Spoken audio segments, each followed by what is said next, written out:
They were told it was impossible. The evidence proving otherwise was recorded, filed, and overridden until a reactor without a containment structure tore itself apart, irradiated an entire region, and forced the state to decide which truth was more dangerous, the explosion, or admitting why it happened. The people most exposed were not enemies or criminals. They were plant operators, firefighters, engineers, soldiers, families, and children living near a facility officially described as safe. What killed them was not a single mechanical defect, but a chain of human decisions made under pressure, secrecy, and institutional denial. Long after the radiation settled, responsibility fractured, records vanished, and the official explanation narrowed a disaster of systems into the guilt of a few individuals. The victims were never supposed to be there that night, but neither was the experiment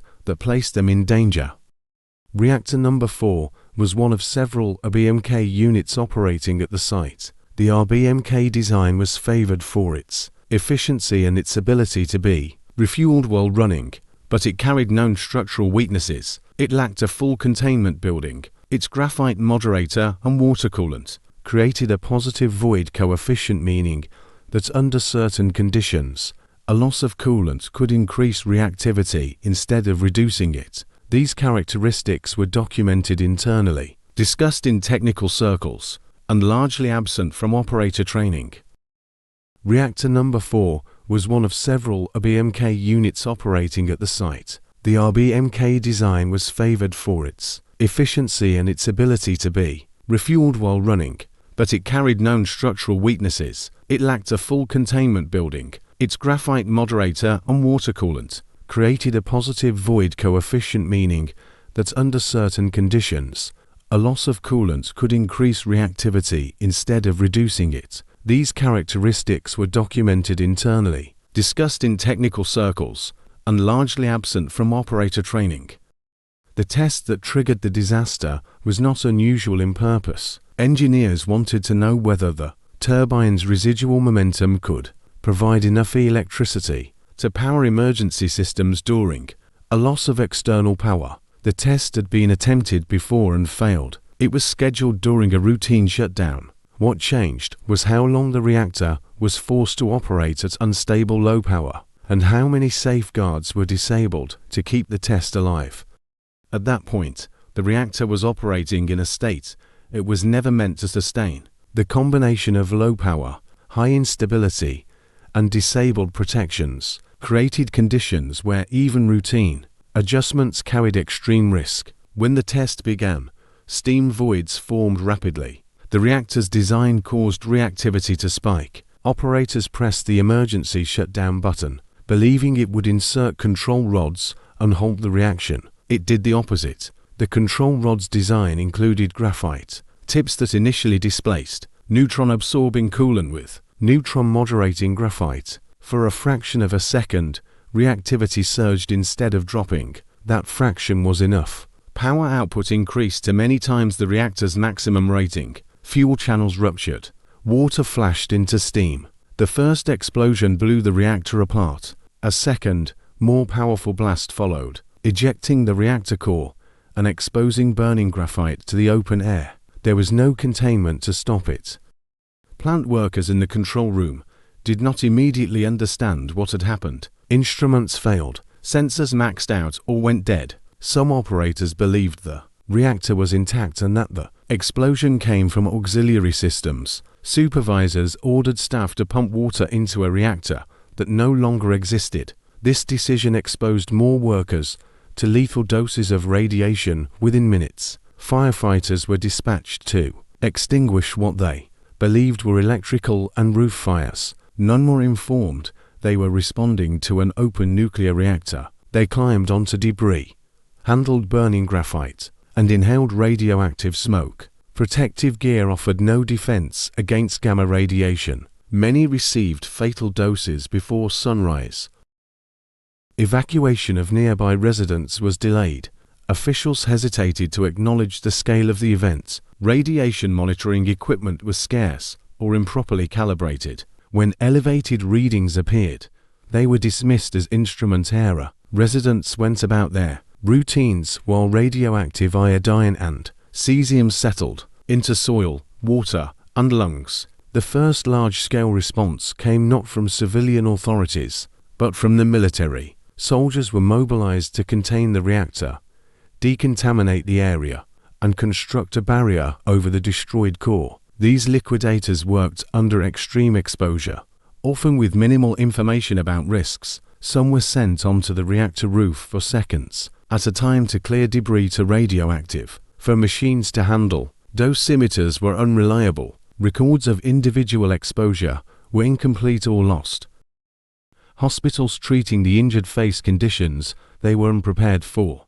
Acute radiation syndrome presented symptoms unfamiliar to most medical staff. Skin burns appeared without heat damage. Internal organs failed, while external injuries seemed minor. Doctors lacked protocols, equipment, and accurate dose information. Many patients were isolated, not only for medical reasons, but to limit acknowledgement of radiation exposure. As the scale of contamination became undeniable, international detection forced official acknowledgement. Radioactive particles were measured far beyond national borders. Only then did the narrative begin to shift from denial to damage control. The investigation that followed focused quickly on human error. Plant operators and supervisors were arrested, interrogated, and charged. The official conclusion emphasized violations of procedure during the test. This explanation was technically accurate, but strategically incomplete. It framed the disaster as a localized failure rather than a systemic one.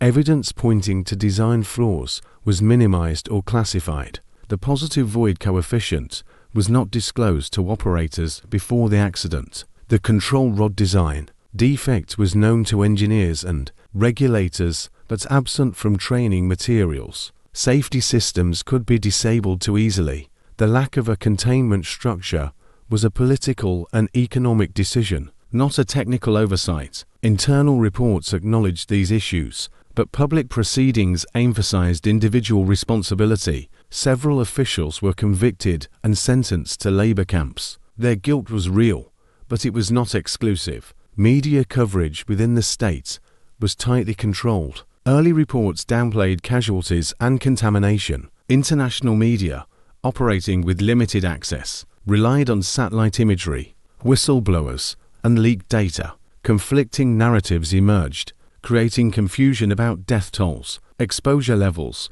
and long-term risks. Public trust eroded as displaced. Residents learned that contamination maps had been altered and exposure estimates revised upward years later. Children developed thyroid cancers linked to radioactive iodine. Forests and farmland were abandoned. Entire towns became exclusion zones. One of the most disturbing aspects of the case is what remains uncertain. Exact death counts are still disputed.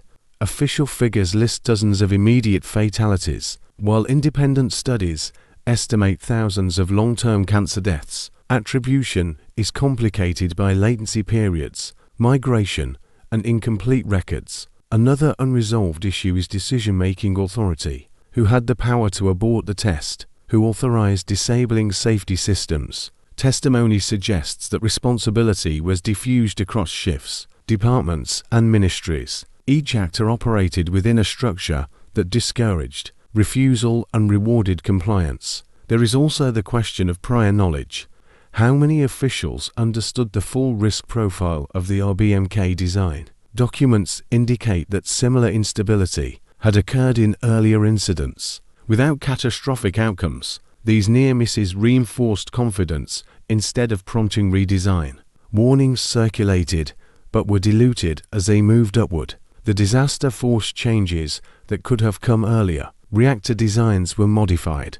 Control rods were redesigned. Safety protocols were tightened. International nuclear oversight expanded, but these reforms followed exposure, illness, and displacement, not foresight. The legacy is not confined to one reactor or one state. The same patterns: normalization of risk, suppression of inconvenient data, concentration of authority without accountability appear in other industrial disasters. When systems reward silence and punish disruption, warnings become paperwork instead of prevention. The danger was measurable. The mechanisms were understood by some and concealed from others. The explosion was the end of the process, not the beginning.